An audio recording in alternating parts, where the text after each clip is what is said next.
Lo tenía todo, un esposo que me amaba, una vida estable y tranquila. Pero la rutina, la presión de mis amigas y la idea de que me perdía algo me empujaron a traicionar al único hombre que siempre estuvo para mí. Años después, lo vi de nuevo, con su esposa y su hija. Ahí entendí que no lo perdí, lo regalé. Nunca pensé que terminaría escribiendo esto. Pero tal vez, si alguien lee mi historia antes de cometer el mismo error, habrá servido de algo. Conocí a Marcos en el colegio. Éramos solo unos niños. Pero incluso entonces había algo en el que lo hacía diferente. No era el más popular ni el más divertido, pero siempre estaba dispuesto a ayudar, a escuchar y a estar cuando mis padres se separaron. Él fue el único que me preguntó si estaba bien sin sonar curioso ni invasivo. Solo le importaba. Desde entonces, se volvió una constante en mi vida. Pasaron los años y nuestra amistad creció de forma natural. Compartíamos el almuerzo, las caminatas a casa, las confidencias. Nunca me dijo que le gustaba y yo tampoco. Pero lo sabía, y cuando me pidió que fuéramos novios en el último año de bachillerato, no lo dudé ni un segundo. Fue uno de esos momentos que se graban para siempre, no porque fuera perfecto, sino porque era real. Durante la universidad, nuestra relación se hizo aún más fuerte. Mientras muchas parejas a nuestro alrededor se rompían por celos, distancia o aburrimiento, nosotros nos manteníamos firmes, nunca hubo drama, nunca hubo secretos. Marcos era estabilidad en un mundo que cambiaba demasiado rápido, siempre sabía cómo calmarme, cómo hacerme reír. ¿Cómo estar sin agobiar? Nos graduamos juntos y yo, y poco después me propuso matrimonio. Yo tenía 22 años y no lo pensé dos veces. Me sentía segura amada en el lugar correcto. Nos mudamos a un piso pequeño en Valencia y empezamos una vida de adultos que parecía sacada de un manual de felicidad. Trabajo, cenas tranquilas, planes de futuro. Durante los primeros años todo era simple, todo era. Él trabajaba como ingeniero civil. Yo en una empresa de marketing. Compartíamos gastos, tareas y sueños. No necesitábamos grandes cosas. Con solo estar juntos, bastaba. Así lo sentía. Pero poco a poco, sin saber exactamente cuándo, algo cambió. No en él. Marcos seguía siendo el mismo. Atento, cariñoso, paciente. El problema empezó en mí. Mis amigas, muchas aún solteras, comenzaron a preguntarme si no me arrepentía de haberme casado tan joven. Yo siempre decía que no, que estaba feliz. Pero sus comentarios empezaron a quedarse rondando en mi cabeza. Paula, por ejemplo, decía que nos habíamos entregado al sistema. Demasiado pronto, que la vida estaba afuera en las fiestas, en los viajes improvisados, en la aventura de no saber con quién despertarías la semana siguiente. Andrea y Sofía, que tenían pareja pero vivían sin compromiso, hablaban de escapadas, de libertad, de seguir explorando. Y yo hablaba de recetas, del nuevo microondas, de cuánto habíamos pagado de luz ese mes. Al principio me reía, pero después dejé de hacerlo. Empecé a preguntarme si realmente había vivido antes de casarme, si había tomado una decisión demasiado grande demasiado pronto, si acaso tenía que haberme dado más tiempo para ser yo sola antes de ser nosotros. Lo peor era que no tenía cuellas reales. Marcos no me controlaba, no me limitaba, nunca me dijo qué hacer ni qué dejar de hacer. Pero aún así, comencé a sentirme como atrapada en una historia escrita por alguien más. Me levantaba, iba a trabajar, volvía a casa, cocinábamos, hablábamos un rato y dormíamos. Una rutina que, aunque tranquila, empezó a asfixiarme. Y entonces, una noche, mientras cenábamos, Marcos me dijo algo que detonó todo. Estaba pensando, ¿qué te parecería si empezamos a buscar un bebé? Su tono fue dulce, su propuesta lógica. Llevábamos 3 años casados. Teníamos estabilidad. Pero en mi cabeza fue como si me arrojaran un cubo de hielo. Un giro, otro nivel de compromiso. Más rutinas, más responsabilidades. Menos yo. Le sonreí débilmente y cambié de tema. Esa misma noche llamé a Paula, le conté, buscando quizá que me dijera que exageraba. Pero no se rió y me soltó. Un hijo. Olvídate de salir de dormir de ser mujer. Serás madre. Solo eso. Andrea y Sofía fueron más suaves, pero el mensaje era el mismo. Aún estás a tiempo. Ese fue el inicio del derrumbe. Comencé a salir más con ellas. Al principio con culpa, después con excusas. Marcos nunca me reclamó. Me abrazaba antes de salir, me decía cuídate, confiando plenamente. Nunca revisó mi móvil, nunca me pidió explicaciones. Yo decía que necesitaba despejarme, pero la verdad, lo que buscaba era sentir que todavía tenía opciones, que mi vida no estaba del todo escrita. Y entonces luego esa noche. Una noche que empezó como todas, con copas, risas y música. Pero terminó cambiándolo todo. Esa noche todo parecía normal. Estábamos celebrando el cumpleaños de Paula en un bar del centro. Música alta, copas, risas. Yo llevaba meses saliendo con ellas cada vez más seguido. Me estaba acostumbrando a esa vida ligera, sin compromisos. Fingía que era solo distracción, una forma de equilibrar mi rutina con Marcos. Pero en el fondo, ya me estaba resbalando por una pendiente peligrosa. Había un hombre en la barra. No era particularmente atractivo ni destacaba entre los demás. Pero me miraba, no como alguien que te observa con morbo, sino con ese tipo de interés que había olvidado cómo se sentía, no como esposa, no como futura madre, como mujer. Cuando se acercó a hablarme, no lo detuve, no le mencioné que estaba casada. No dije nada que pudiera ubicarme en mi realidad. Rey con sus chistes, tomé otra copa, dejé que la conversación avanzara. En un momento, mientras hablaba, me quité el anillo y lo guardé en el bolso. No lo hice como un acto consciente de traición. En mi cabeza era solo una pausa, una noche para sentirme libre. Terminamos en su apartamento. El trayecto fue rápido.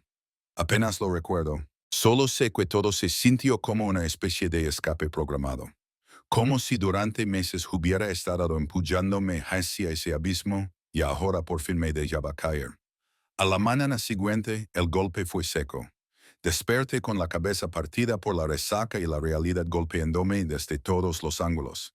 Él aún dormía. El cuarto olía a alcohol y sudor. Mi bolso estaba en el suelo abierto, y el anillo seguía allí dentro. Ese pequeño objeto brillando en medio del desastre. Sentí una náusea que no tenía que ver con el alcohol. Era asco. De mí me vestí en silencio, sin mirar atrás. Salí del edificio como una fugitiva, deseando que todo fuera un mal sueño. Mientras caminaba por las calles todavía medio vacacio, pensaba en lo que iba a decirle a Marcos, pero no encontraba palabras. Solo podía repetirme que tenía que actuar normal. Ducharme, cambiarme, ir al trabajo, fingir, pero todo se vino abajo en cuanto abrí la puerta del piso. Marcos estaba allí, sentado, esperándome. Su mirada no tenía gritos, no había lágrimas. Solo una tensión silenciosa que lo envolvía todo. Se levantó despacio, me observó de arriba abajo y dijo, sin levantar la voz, ¿dónde estabas? Intenté mantener la compostura. Salí con las chicas, responda. Se me hizo tarde. Mi voz temblaba más de lo que quería. Apagaste el móvil toda la noche, no respondías mensajes, no sabías que estaba preocupado. No quería que me molestaran. Solté sin pensar. Error, tremendo error. ¿Con quién estabas? Marcos, por favor. Tengo que alistarme para el trabajo. No me evadas, digo, esta vez más firme. ¿Con quién estabas? Me quedé en silencio. No sabía mentir. Nunca lo había necesitado. Y ahora, frente a sus ojos, me descubrí completamente vulnerable. Me fuiste infiel. El mundo se detuvo. Sentí que si decía que no, todo sería peor. Pero si decía que sí. Ya no había vuelta atrás. El silencio fue mi respuesta. Marcos se pasó las manos por el cabello frustrado. Su mirada se llenó de algo que nunca le había visto. Decepción absoluta. Eres una traidora. No es lo que piensas. Intenté decir.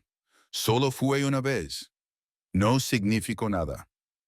No me importa cuántas veces fue. Interrumpió con una calma peligrosa. Me falaste, me mentiste, me tiraste a la basura sin pensarlo dos veces. Me acerqué a él, quise tocarlo, pero retrocedió como si yo quemara. Marcos, perdóname, no sé qué me pasó. Fue un error, solo un error. No hay errores así. Lo que hiciste fue una decisión, y no puedo perdonarla. Sin más palabras se fue, cerró la puerta detrás de él y me dejó sola, con la culpa colgando del cuello como una piedra. Esa noche no durmió en casa, ni la siguiente. Cuando intenté acercarme, no respondió. Cuando intenté tocarlo, se alejó. Y una semana después, en mi oficina, recibí un correo con los papeles del divorcio. Fui al baño, me encerré y lloré como nunca en mi vida. Quise luchar. Le rogué que fuéramos a terapia, que habláramos, que al menos lo intentáramos.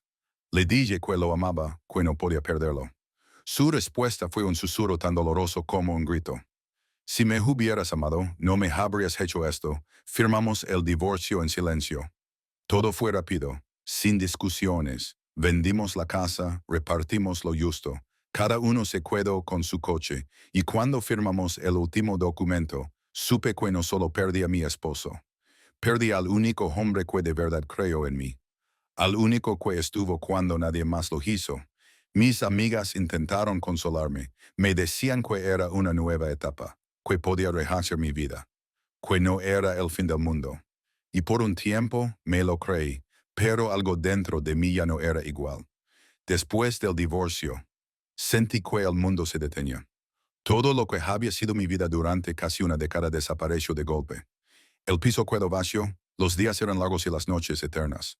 Marcos no volvió a buscarme, no envió mensajes, no llamo, no preguntó por mí, me borró por completo. Y yo, aunque no quería admitirlo, me lo merecía. Mis amigas, por supuesto, estaban listas para rescatarme. Paula organizó una salida a los pocos días.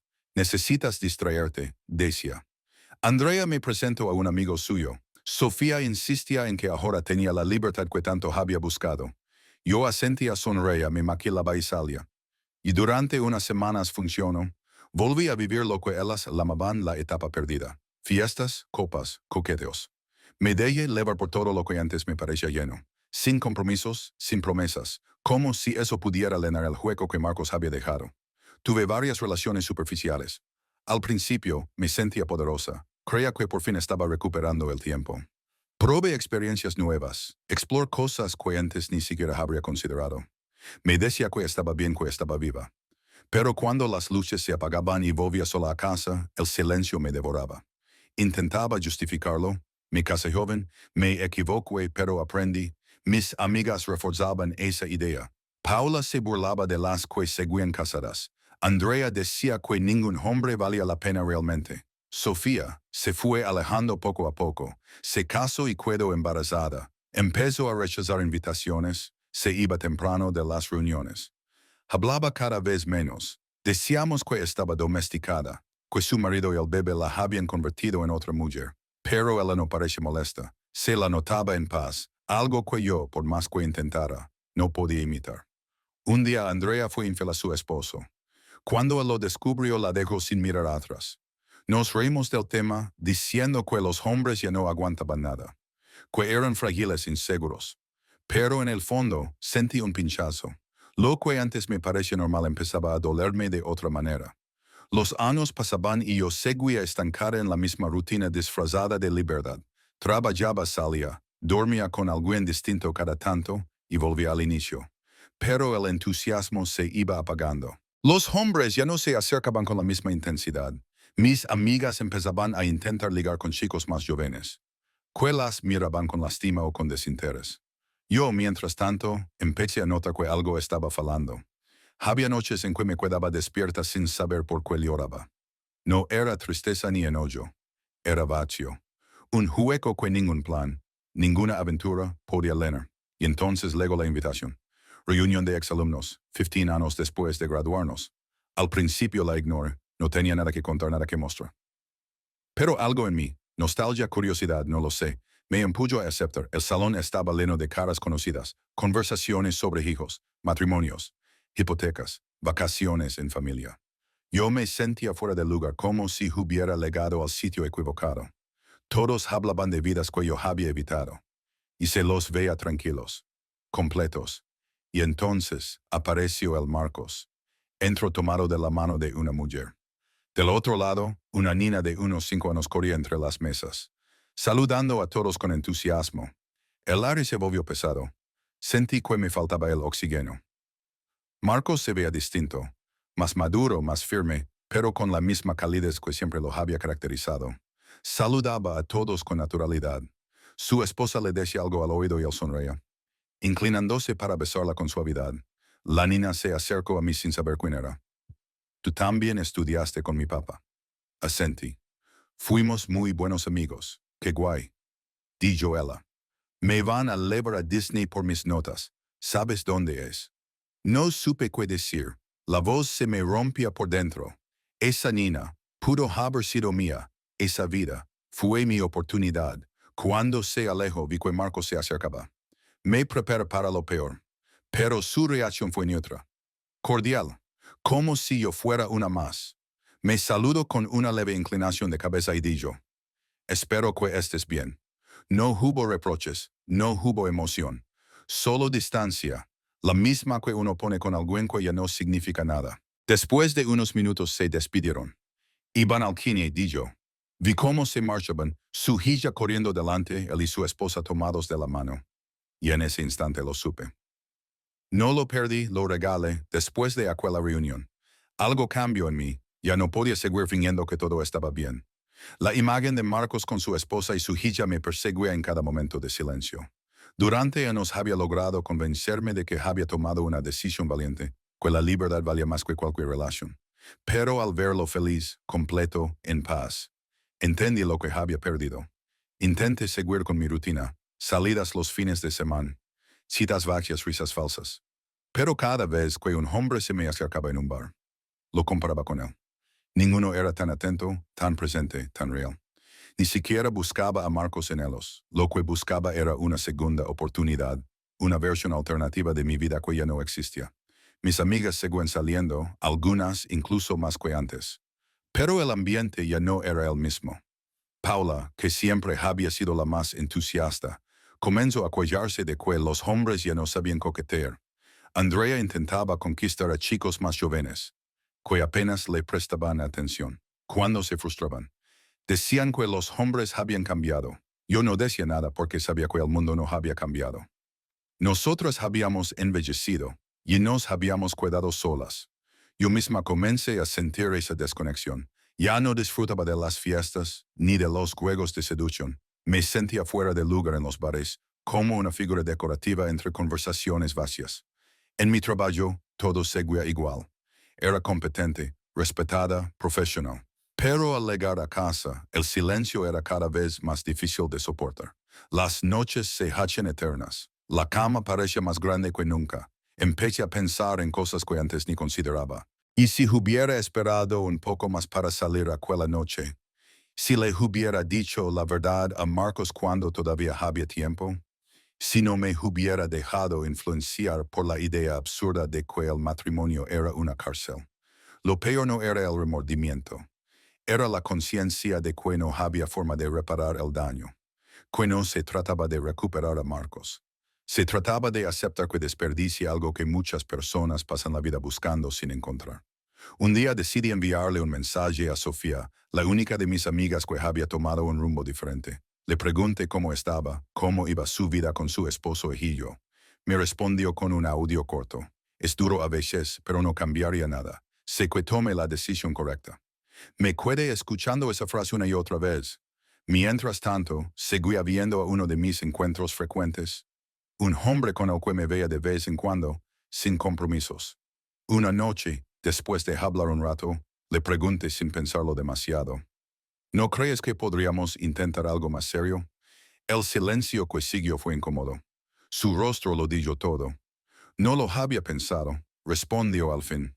Lo que me gusta de esto es que no hay exigencias. Nos vemos cuando queremos sin ataduras. Fue como recibir una bofetada sin sonido. Al día siguiente me escribió para decirme que lo mejor era dejar de vernos.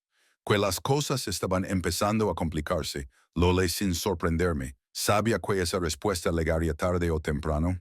Esa noche me quedé sentada frente al ordenador, con una copa medio lena al lado. Abrí un documento nuevo y comencé a escribir, no como terapia, no para que alguien me diga que me equivoque o que me entiende. Solo para dejarlo salir, por años viví convencida de que lo que hice fue un error puntual. Una noche, una decisión aislada. Pero no fue así. Mi traición no comenzó en esa cama con un desconocido. Empezó mucho antes, cuando dejé de valorar lo que tenía. Cuando permití que voces ajenas sembraran dudas donde solo había paz. Marcos no era perfecto, yo tampoco, pero lo que construimos era real. Lo destruí buscando algo que nunca encontré. Y ahora lo único que me queda es mirar desde lejos la vida que pudo haber sido mía. Es curioso cómo el tiempo no siempre trae claridad, pero sí pone las cosas en su lugar. Durante años me convencí de que había elegido un camino distinto, no necesariamente equivocado. Me repetía que no era mala persona, solo una mujer que buscaba algo más. Pero al final, esa narrativa se deshizo por completo. La verdad es que no elegí libertad, elegí alejarme de lo único que me daba paz. Hoy mi vida es ordenada pero vacía. Trabajo, pago mis cuentas. Hago ejercicio. Salgo ocasionalmente. Nadie me espera en casa, nadie me manda un mensaje preguntando si le voy bien. No tengo pareja, no tengo hijos. No porque no haya querido, sino porque dejé pasar el momento en el que sí los quise. Y cuando desperte, ya era tarde. Hay un tipo de soledad que es tranquila. Te permite leer, dormir, pensar. Y hay otra que te come desde adentro. La que aparece cuando nadie te necesita. Cuando nadie sabría si desaparecieras durante días. Esa es la que conozco ahora. A veces salgo con las pocas amigas que aún siguen solteras. Otras simplemente inventan excusas para no salir. Están cansadas, desmotivadas, vacías. Paula sigue creyendo que vivir sin pareja es un acto de rebeldía, pero en su mirada hay cansancio. Andrea aún intenta flirtear con hombres 10 años menores, aunque cada vez lo consigue menos. De las tres, fui la primera en destruir un matrimonio. Ellas simplemente siguieron el mismo camino más tarde. Sofía, en cambio, eligió otra vida, a la que una vez la llamamos aburrida, predecible. Hoy la envidio. Tiene una familia, una casa llena de voces, problemas reales pero compartidos. No una vida perfecta, pero sí una con sentido. Nos cruzamos una vez en un supermercado, me saludo con una sonrisa amable. Le pregunté si era feliz. Me respondió sin dudar. Sí, me siento completa. Me alegro por ella, pero al salir, loré en el coche durante media hora. Marcos Llamas volvió a buscarme. Nunca preguntó por mí. Nunca quiso saber si estaba bien. No lo culpo. No le debo nada más que respeto. Le falé de la peor forma posible. Y él tomó la única decisión que podía tomar. Hoy sé que hizo lo correcto. Pienso mucho en aquella niña que me habló en la reunión. Su alegría, su inocencia, su orgullo por sus padres. A veces me la imagino en el colegio, contando a sus amigas que va a ir a Disney, que su papá siempre la recoge, que su mamá le prepara la merienda.